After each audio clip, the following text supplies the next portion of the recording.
Բարև ձեզ հարգելի հեռուստադիտողներ, տեղեկատվական անվտանգությունը եւ կիբերանվտանգությունը վաղուց միայն մասնագիտական ոլորտների խնդիրներ չեն։ Մեր ամենօրյա կյանքը սկսած սոցիալական հարթակներից մինչեւ քաղաքացիների մատուցվող տարաբնույթ ծառայություններ արդեն տեղափոխվում են թվային հարթակներ եւ այս առումով մեծացել է թվային հարթակներում անվտանգության ուրեմն անհրաժեշտությունը եւ այս առումով մեր բազմաթիվ աշխատանքների շրջանակում այսօր նաև հարցազրույց կունենանք ներքին գործերի նախարարության ոստիկանության քրեական ոստիկանության կիբերհանցագործությունների դեմ պայքարի վարչության պետ գնդապետ Հայկ Մկրտչյանի հետ։ Ողջույն ձեզ պարոն Մկրտչյան, շնորհակալություն որ ընդունեցիք մեր հրավերը։ Մենք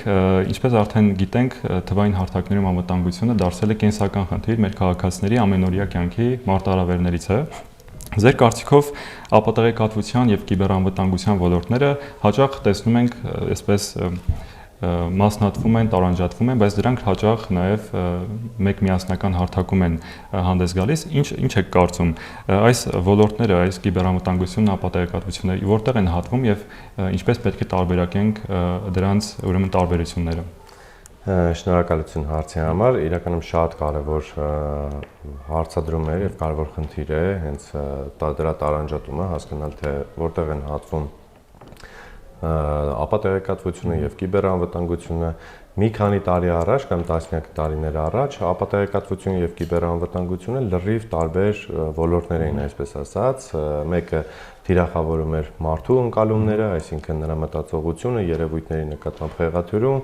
եւ այլն, երկրորդը նպատակ ուներ խաթարել օրինակ համակարգչային տեղեկատվությունը, տիրանալ համակարգչային համակարգում պահվող տեղեկատվությանը, սակայն մեր ժամանակներում հատկապես կարևոր է ընդգծել, որ այս երկու ոլորտները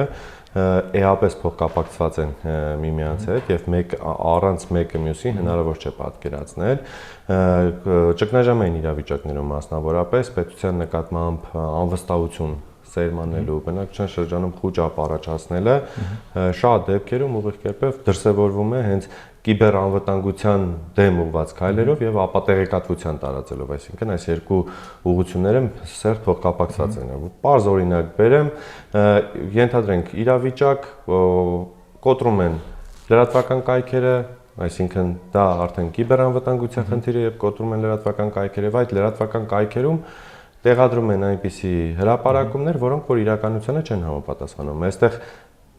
հիմնական նպատակը ապատեղեկատվության տարածումն է, ոչ թե լրատվական կայքերի կոտրելը, այսինքն այստեղ հատվում են եւ կարելի է ասել մեկ նպատակին են ծառայում։ Բնականաբար կան իրավիճակներ, երբ տեղեկատվական կամ կիբերանվտանգությունը առանձին կարող է հանդես գալ, ապատեղեկատվությունը առանձին հանդես գալ,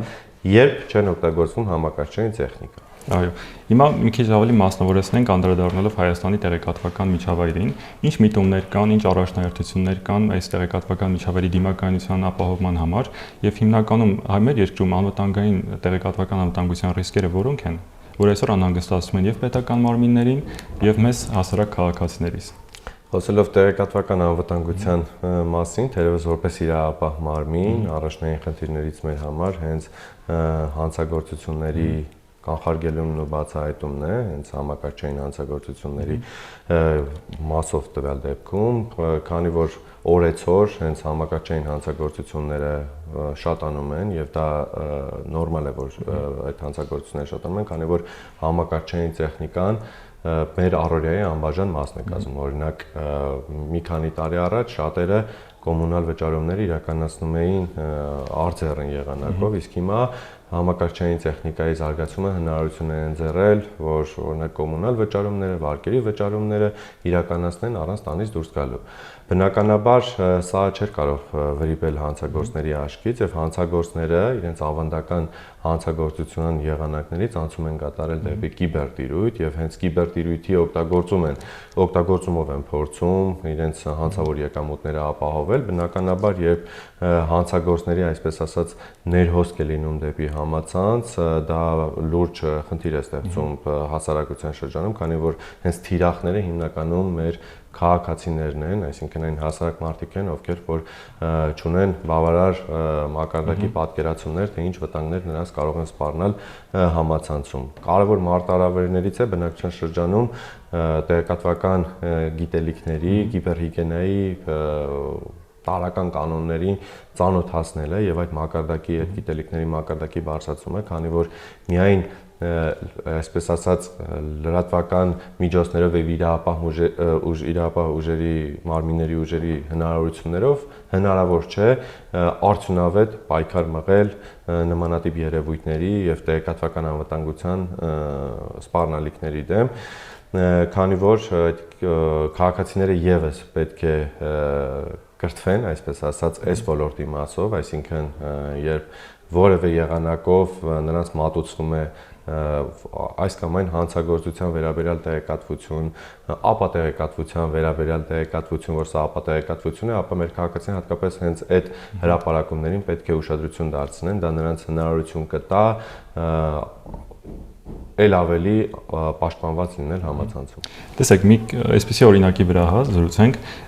վերջին շրջանում շատ էին տարածվում տարբեր WhatsApp հաշիվների, օգտահաշիվների կոտրելու եւ տարբեր նամակներ ուղարկելու դեպքերը, հատկապես պետական ծառայողների, պետական պաշտոնյաների շրջանում։ Ինչքանով է դժվար կամ ինչքանով է հեշտ, ինչ գործընթաց է դա ընդհանրապես, որ կոտրվում են օգտահաշիվներ եւ տարբեր նամակագրություններ են ուղարկվում։ Տեսեք, իրականում օգտահաշիվները չէին կոտրվում այդ հանցագործությունների պարագայում, այսինքն զերծարները որևէ եղանակով ձեռք էին բերում հայկական հեռախոսահամար կամ վիրտուալ եղանակով ձեռք էին բերում այդ հայկական հեռախոսահամարները, դրանցով WhatsApp հավելվածում գրանցում էին հաշիվներ եւ իրենց մոտ ունենալով որոշակի անձանց վերաբերյալ տվյալներ թիրախավորում էին հենց այդ անձանց, այսինքն վերցնում էին X կազմակերպության անձանց ցուցակը ու ցավոք սրտի համացանցում բազմաթիվ են նմանատիպ տեղեկատվությունները, թե կոնկրետ անձինք որտեղ են աշխատում, ինչ աշխատողներ կա տվյալ կազմակերպությունում եւ օգտագործելով այդ կազմակերպությունում հեղինակություն ունեցող որևէ անձի լուսանկար տեղադրում էին այդ կեղծ WhatsApp-ն հաշվում եւ գրում էին մյուս աշխատակիցներին։ Այստեղ թերևս ամենակարևոր խնդիրը կանում էր նա, որ շատ դեպքերում այն քաղաքացիները, ովքեր չէին փորձում անձամբ բարձել տվյալ իրենց ղեկավարից, այսպես ասած, արդյոք այդ հաղորդագրությունը նա է ուղարկել թե ոչ, դառնում են հենց հանցագործության զոհ։ Եվ ներկայանում էին իրապահ մարմինների անունից հաղորդակցվում էին մեր քաղաքացիների հետ ռուսերեն լեզվով, օրինակ, կամ օտար այլ լեզուներով։ Այստեղ եւս խնդիր կա, քանի որ բազմաթիվ անգամ թե հեռուստատեսությամբ եւ թե մամուլով եւ թե մեր դպրոցական տարիներից սկսած ասվել է, որ մեր պետական լեզուն հայերենն է։ Դա ենթադրում է, որ պետական մարմնի աշխատակիցը չի կարող հաղորդակցվել քաղաքացու հետ այլ լեզվով, քան հայերենով, օրինակ, բայց չի բացառվում, որ հանցագործը տիրապետի հայերեն լեզվին։ Այստեղ կարևոր խնդիր է, երբ որևէ աշխատակից կամ որևէ անձ ներկայանում է պետական մարմնի աշխատակից եւ պահանջում է զգայուն տվյալներ, ապա դա արդեն պետք է մեր քաղաքացու համար ազդակ լինի։ Իրապահ մարմինը երբեք իրավունք չունի պարտադրել քաղաքացուն, որպեսզի նա ասի իր բանկային հաշվի մնացորդները կամ իր բանկային հաշվի մնացորդներից գումարը դուրս հանի եւ փոխանցի արտասահմանյան օրինակ որևէ բանկային հաշվի։ Այսինքն սա եւ տեղեկատվական կիբերհիգիենայի տարրական կանոնների չիմացությունն է եւ այլ իրավական գործընթացների վերաբերյալ պատկերացումներ չունենալն է եւ եթե այս երկուսը գոնե որոշ չափով կարողանանք օգնենք մեր քաղաքացիներին լրացվի այդ գիտելիքները, կարծում եմ նմանատիպ եղանակով հանցագործությունները մեր հասարակության շրջանում տեղ չեն ունենա։ Այո, հիմա մի քիչ խոսենք արհեստական բանականության մասին, նաև շեշտը դնելով մեր զրույցի վրա։ Տեսեք, անդադ փոփոխվող զարգացող աշխարհում մեր մարտահրավերից մեկը դարձավ արհեստական բանականության նաև ներդրումը մեր կյանք եւ այսպես դրա արագ զարգացումը։ Դրա հետ մեկտեղ շատ են deepfake-երը, որ շատանում են, այսօր կեղծ լուսանկարները, տեսանյութերը շատ արագ տարածվում են եւ մարդիկ արդեն նույնիսկ չեն տարբերակում կեղծ իրականից, բայց այդտեղ շատ կարեւոր է, որ այդ տարական, այդ ձեր ասած կիբերհիգիենան մարդիկ կարողանան իրենց մեջ ունենալ եւ դրսեւորեն, բայց շատ հաճախ տեսնում ենք որևէ ինչ որ լուրջ ջանք չի պարտադրվում մարդուն խաբելու համար։ Այս առումով ինչ նոր ռիսկեր կան արհեստական բանականության ներխուժման պարագայում եւ ինչ կարող ենք անել մենք քաղաքացիներս։ Ցանկացած տեխնոլոգիական զարգացում ունի եւ իր դրական կողմերը եւ բացասական կողմերը, ցավոք սրտի արհեստական բանականությունը եւս այդ զարգացումներից մեկն է, այսպես ասած, եւ իրականում շատ լուրջ խնդիր է արհեստական բանականությունը դարձել հենց ապատեղեկատվության տարածման ոլորտում, մասնավորապես մեդիայում բազմաթիվ են դեպքերը, երբ տեղադրվում են լուսանկարներ այս կամ այն երևույթների մասին, սակայն այդ լուսանկարները իրականությանը չեն համապատասխանում համապատասխանում եւ արհեստական բանականության կողմից գեներացված են, անգամ միջազգային մամուլում կա տարածված նման դեպքեր, երբ օրինակ հրդեհների ժամանակ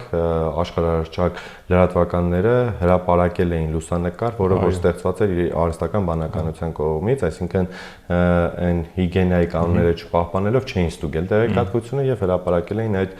լուսանկարները։ Ես այս մասով մեր քաղաքացիներին կհորդորեմ, որ զգայուն, անհանգստություն առաջացնող կամ նրանց վախեցնող կամ անգամ նրանց կյանքի պայմանները տասնյակ անգամ բարելավող խոստումների մասով իրականացնել ստուգումներ։ Հնարավոր է իրենք տեսնեն տեսանյութ, երբ պետական որևէ կառույցի աշխատակից կամ կառավարության ներկայացուցիչ ինչ որ խոստումներ տա, բայց դա կարող է պատրաստված լինել արհեստական բանականության կողմից, այսինքն տեղեկատվությունը լսելուց հետո ցանկալի է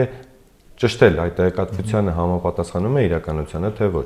Իսկ այսօր բավականին հեշտ է հենց ապատեղեկատվությունը տարածել, բավական է մեկ տեսանյութ պատրաստել արհեստական բանականությունով, ընտանիքի անդամներից մեկը տեսնում է այդ տեսանյութը, չի փորձում պարզել, արդյոք դա իրականությանը համապատասխանում է, իր մյուս մտերիմներին է զանգարմացում եւ այդպես հասարակության շրջանում շատ զգայուն տեղեկատվություն է տարածում, որը որ իրականությանը չի համապատասխանում։ Եվ այս համատեքստում տեսեք դուք խոսքը Ամերիկայում հրդեհների ժամանակ այդ տեսանյութի տարածման հրշեջը, որ փրկում է կենդանիներին, հիմա նմանատիպ տեսանյութեր շատ հաճախ ավելի արագ են տարածվում, քան այն հերքումը կամ այն պարզաբանումը, որ գալիս է եւ պետական մարմիններից եւ կամ զանգվածային լրատվության միջոցներից։ Ինչ պիտի անենք, որ այս շղթան շատ արագ կոտրվի, քան միջև տարածվել է, միջև շատ քաղաքացիներին հասնել է։ Տեսեք, շատ արագ կոտրվելու մասով իրավապահ մարմինները, պետությունները անգամ ունեն որոշակի խնդիրներ, քանի որ այդ սոցիալական հարթակները, որտեղ որ տեղադրվում են այդ լուսանկարները, այդ տեսանյութերը, դա ուղիղ կերպով պետությունների ենթակայության տակ չեն գտնվում դրանք եւ իրավական գործընթացներ է պահանջվում նմանատիպ տեղեկատվությունները արգելափակելու, այդ ապատեղեկատվության տարածումը կանխելու նպատակով, այդ իսկ պատճառով հաշվի առնելով, որ դա միջազգային համագործակցության ձեռքում է, այսպես ասած, եւ անհրաժեշտ է ունենալ շատ ակտիվ եւ արդյունավետ միջազգային համագործակցություն, այդ ուղղությամբ մեր իրավապահ մարմինները մենք պարբերաբար աշխատանքներ ենք իրականացնում, որպեսզի հնարավորություն ունենանք հնարավորինս արագ կանխել ցանկացած ապատեղեկատվություն, որը որ կարող է խաթարել մեր հասարակության բնականon գործունեությունը, այսպես ասած։ Հիմա մի քիչ խոսենք Տավուշի մարզի մասին։ Տավուշի մարզը սահմանամերձ մարզ է եւ անվտանգային գործոններից զատ այստեղ նաեւ տեղեկատվական անվտանգության խնդիրներն են շատ։ Ինչ խոսելիություն ունի մեր մարզը ձեր գնահատմամբ եւ որ հիմնական միտումներն են հաճախ տարածվում Տավուշի մարզում։ Ընդհանրապես խոսելով Տավուշի մարզի մասին, ես ցանկանայի նաեւ մեր մյուս սահմանամերձ մարզերին անդրադառնալ, քանի որ սահմանամերձ մարզերը միշտ գտնվում են թիրախում, այսպես ասած, քանի որ սահմանամերձ մարզերում հենց ապատեղեկատվությունը տարածելը ամենաջուրին գործերից մեկն է, եթե համեմատականացնենք, քանի որ վերջի շրջանում եւս մենք ուսումնասիրություններ ենք իրականացնել եւ հասկացել ենք, որ հենց թիրախում հայտնվում են սահմանամերձ մարզերը, տվյալ դեպքում Տավուշի մարզը բազմաթիվ անգամ հայտնվել է ապատեղեկատվության տարածման կենտրոնում եւ նպատակ են ունեցել քաղաքացիների մարզում ապրող բնակիչների շրջանում այնպիսի տպավորություն ստեղծել, որ պետությունը հոգ չի տանում նրանց մասին եւ այդ մարզում բնակվելը անվտանգ է, այսինքն կրկին օգտագործելով տեղեկատվական տարբեր համակարգեր, տարբեր սոցիալական կայքեր մեր քաղաքացիների շրջանում վախի մթնոլորտ են փորձել սերմանել, որպեսզի վերջիններս օրինակ լքեն իրենց բնակավայրերը։ Այս համատեքստում կրկին եւս ցանկանում եմ շեշտել, որ ցանկացած տեղեկատվություն, որ Տավուշի մարզի բնակիչը կարդում է բնակավայրի վերաբերյալ կամ տեղեկատվություն, որ պետությունը հոգ չի տանում իրենց մասին կամ իրենց անհանգստացնող տեղեկատվությունների հետևից գնան, այսինքն փորձեն պարզել, արդյոք իրենց կարդացած տեղեկատվությունը մարզին, գյուղին, համայնքին այդ տեղեկատվությունը իրականությանը համապատասխանում է, թե չի համապատասխանում։ Հնարավոր է նրանք կարդան տեղեկատվություն, որ պայմանական նշված համայնքում պետությունը չի պատրաստում որևէ օժանդակություն ցուցաբերել, պետությունը փորձում է այդտեղի դպրոցները քանդել, պետությունը մանկապարտեզներն է մտածել, որպեսզի փակեն, բայց դա իրականությանը չհամապատասխանի։ Եթե քաղաքացին չի ստուգում այդ տեղեկատվությունը, նա իրեն անպաշտպան է զգում եւ արդեն նրա մտքում առաջանում է, որ կարելի է մարզը լքել կամ երկիրը լքել, բայց տեղեկատվությունը եթե նա կարողանա ստուգել պաշտոնական աղբյուրներից, տեղական ինքնակառավարման մարմիններից, այդ ժամանակ նրա մոտ հանգստություն կլինի եւ այդ ապատեղեկատվական արշավները իրենց արդյունքը չեն ունենա։ Այս առումով մի լրացում ես անեմ, որպես սահմանամերձ հեռուստատեսություն, սահմանապահ հեռուստաընկերություն, շատ հաճախ ապատեղեկատվական այս շղթաները միջև տեղեկատվություն ստուգելը մեր քաղաքացիները շատ հաճախ չեն պատկերացնում, որ տեղեկատվություն ստուգելը մի փոքր ավելի ծանր, մի փոքր ավելի ժամանակատար գործընթաց է եւ կարելի է մի փոքր նաեւ աջակցել հեռուստատեսության եւ համապատասխան մարմիններին, որպեսզի այս շղթան արագ չտարածվի։ Այս առումով նաեւ կարեւոր է քաղաքացիների ներգրավումն, քաղաքացիների մասնակցությունը տեղեկատվության ստուգման, փաստերի ստուգման ոլորտներում։ Հիմա մի քիչ խոսելով մեր անելիքների մասին եւ որպես պետական համակարգ, որպես զանգվածային լրատվամիջոց, որպես քաղաքացիներ, յուրաքանչյուրիս անելիքը առաջնահերթությունը որն է, որպեսզի կարողանանք կիբերհանցագործությունների ուրեմն թիվը նվազեցնենք, չդառնանք դրա զոհը, որովհետեւ նաեւ շատ հաճախ տեսնում ենք պարզապես հասարակ քայլերի հետևանքով մարդիկ դառնում են հենց հանցագործությունների թիրախում, հանցագործների թիրախում։ Վարկեր են ձևակերպվում նրանց անուններով, տարբեր տեղեկատվություններ են տարածվում, ինչ կարող ենք անել մենք յուրաքանչյուրս։ Շատ լավ հարցեր իրականում, այստեղ թերևս հանցավորության դեմ տարվող պայքարում անելիք ունենք բոլորս։ Շատ են հնչում կարծիքներ, որ այ ոստիկանությունը չի կարողանում բացահայտի, ոստիկանությունը հապաղում է, բայց այդ նույն կարծիքներ բարձրացնող անձինք երբեք իրենց հարց չեն տալիս։ Արդյոք ես որևէ քայլ արել եմ, որպեսզի օգնեմ իրավապահ մարմնին, չխոչընդոտեմ իրավապահ մարմնին։ Չէ՞ որ ոչ տեղին քննադատությունը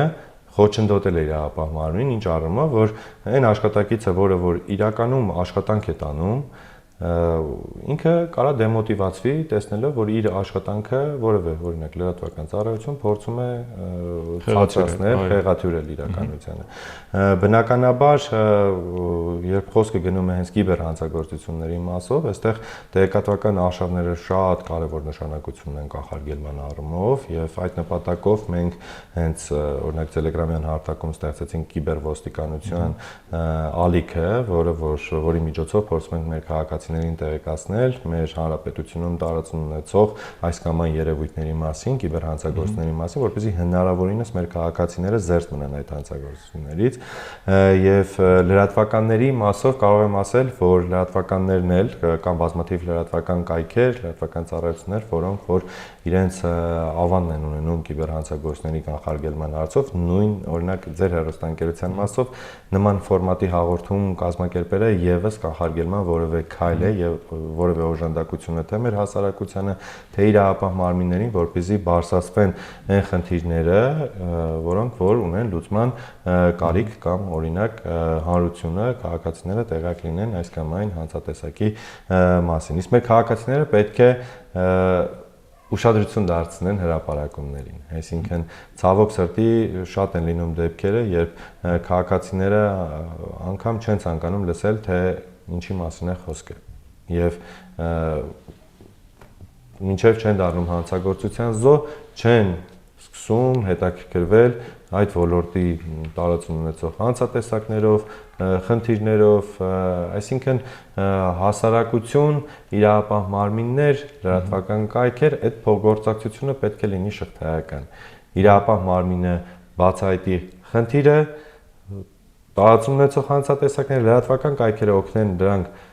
բարձրաձայնելու աշխատանքներում քաղաքացին էլ ուշադրություն դարձնի։ Այսինքն այս շղթան եթե լինի բավականին մեծ, ինչքան շատ քաղաքացի ներգրաված լինի, ինչքան շատ լրատվական մարմին ներգրաված լինի, ինչքան շատ կրթական հաստատություն ներգրաված լինի, այնքան ավելի պարզ եղանակով կատարվող հանցագործությունների թիվը կնվազի։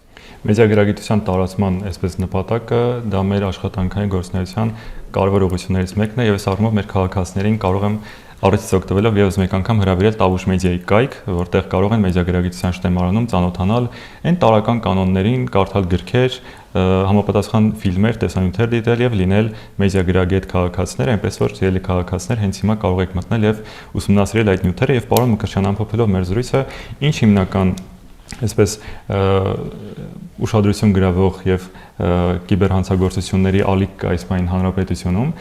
5G թարմացում, ճանապարհային ոստիկանությունից ուղարկվող նամակներ եւ նման օրինակ խաղարկություններ նաեւ ինչ հիմնական պատկեր ունեն եւ ինչից պիտի զգուշանանք այս փուլում։ Թերևս մի քանի հանցատեսակ ասեմ, որ մեր քաղաքացիներին կհորդորեմ հատկապես ուշադրություն դարձնել։ Առաջինը դա ներդրումային խարդախություններն են։ Մեր քաղաքացիները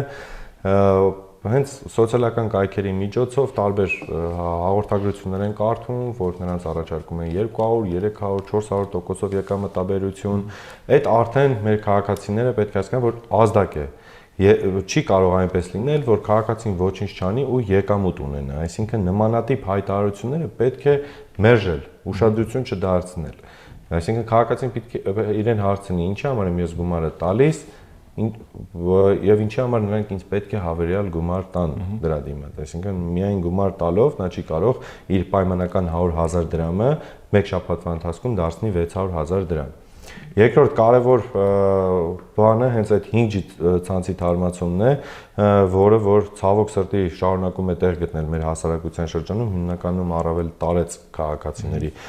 շրջանում, այստեղ մեր երիտասարդներին կհորդորեմ, որ իրենց ծնողների, տատիկների, պապիկների եւ իրենց ազգականների շրջանում առավել տարեց մարդկանց հետ զրուցելիս այդ խնդրի մասին անդրադառնան, ասեն, որ օրինակ բջջային օպերատորից եթե զանգահարեն, ասեն ծրագիր գցի քո հեռախոսում, որ քո կապը լավանա, թո մերժի այդ հեռախոսազանգերը։ Ընդ որում կրկին այդ հեռախոսազանգերը իրականացվում են ռուսերեն լեզվով, բայց չեն բացառում, որ հնարավոր է լինի հայերեն լեզվով, այդ իսկ պատճառով շատ կարևոր է, որպեսզի իրենց ծնողներին, տարեց իրենց ընկերական շրջապատում գտնվող ավելի տարեց մարդկանց, ովքեր որ շատ օրինակ հեռուստադիտություն չեն դիտում, այդ խնդիրների մասին տեղեկացնեն։ Դա եւս կօգնի մեր հասարակությանը։ Իրապահ մարմինների անունից կամ պետական, տեղական ինքնակառավարման մարմինների անունից տարածվող հաղորդագրությունները, որոնք որ պահանջում են անձնական տվյալներ տրամադրել, մուտքագրել, բանկային քարտի թվեր ուզել, այդ հաղորդագրությունները կրկին պետք է կատեգորիկ կերպով մերժել, եթե դա չեն ստացվել օրինակ պաշտոնական կայքերից։ Եթե անձը ստանում է հաղորդագրություն, որ պետք է շտապ մուծի իր չգիտեմ, խախտումը, ճանապարհային երթևեկության խախտումը թույլ տվել պետք է ակտը վճարի, նա կարող է հանգիստ ստուգել է տեղեկատվության իսկությունը։ Պետք չէ հապճեպ որոշումներ կայացնել, ինչ որ վճարումներ կատարել կամ պետական մարմնի անունից կարող են զանգահարել, գումար պահանջել։ Դա պետական մարմինը դա արդեն հանցագործություն է, քաղաքացուց գումար պահանջելը։ Այդ բaragայում եւս պետք է մեր քաղաքացիները դադարեցնեն նմանատիպ հեռախոսազանգերը։ Շատ են դեպքերը բանկերի անունից կարող են զանգարել մեր քաղաքացիներին եւ բանկային քարտի ամբողջական թվերը ուզել։ Ընդհանուր մինչև SMS-ի միջոցով մեկանգամյա կոդ ուզել, այստեղ էլ մեր քաղաքացիները պետք է հստակ հասկանան, որ նմանատիպ տեղեկատվությունը հեռախոսով չպետք է տրամադրել եւ ոչ մի անձի։ Անկամ եթե դա բանկից է զանգել, բանկի աշխատակից է, բայց բանկը նմանատիպ քայլեր չի կատարում, դա նույնն է, երբ քաղաքացուն անծանոթ որևէ մեկը ասի տան բանալին տուր, դրամապանակը տուր, բայց այդ ում որ տալիս է դեմքը չտեսնի։ Այսինքն ֆինանսական գործարքների մասով, բանկային քարտերի հետ կապված, զգայուն տվյալներ, անձնագրային տվյալներ ամբողջական, լուսանկար եւ այլն, այդ տվյալները երբ որ ուզում են քաղաքացուց, դա պետք է լինի ազդակ, տեղեկատվությունը ճշտել։ Եթե տեսնում եք հարթակ, որը որ ձեզ առաջարկում է ֆինանսական ներդրում կատարել եկամուտ ունենալ, ներքին գործերի նախարարությունում հատուկ դրա համար մեր վարչությունում ստեղծված է թեժ գիծ։ Թեժ գծին զանգահարելով հնարավորություն կունենա քաղաքացին հասկանալ այդ հարթակը հանցավոր ծագում ունեցող հարթակ է, թե նորմալ հարթակ է։ Այսինքն այս առումով եւս քաղաքացիները կարող են իրենց ապահովագրել հանցագործության զոհ դառնալու։ Պարոն Մկրտչյան, շնորհակալություն խորհուրդների եւ հետաքրքիր զրույցի համար։ Ես հիշեցնեմ, որ սիրելի քաղաքացիներ, զրուցում ենք կիբերանվտանգության, տեղեկատվական անվտանգության մասին, որը բոլորիս պատասխանատվության շրջանակում է եւ պիտի յուրաքանչյուրս մեր չափով, մեր դերակատարմամբ կարողանանք Հայաստանում ձևավորել տեղեկատվական դիմակայուն միջավայր եւ Այս առումով պիտի նաև խորհուրդ տամ լինել զգոն տեղեկատվության ստացման պարագայում ստուգել տեղեկատվությունը, եթե այն կասկածելի է, էմոցիոնալ է եւ պարունակում է որոշակի անձնական տվյալների պահանջ եւ եղեք զգոն, եղեք իրազեկված, ով իրազեկված է, նա պաշտպանված է, շնորհակալություն, կհանդիպենք։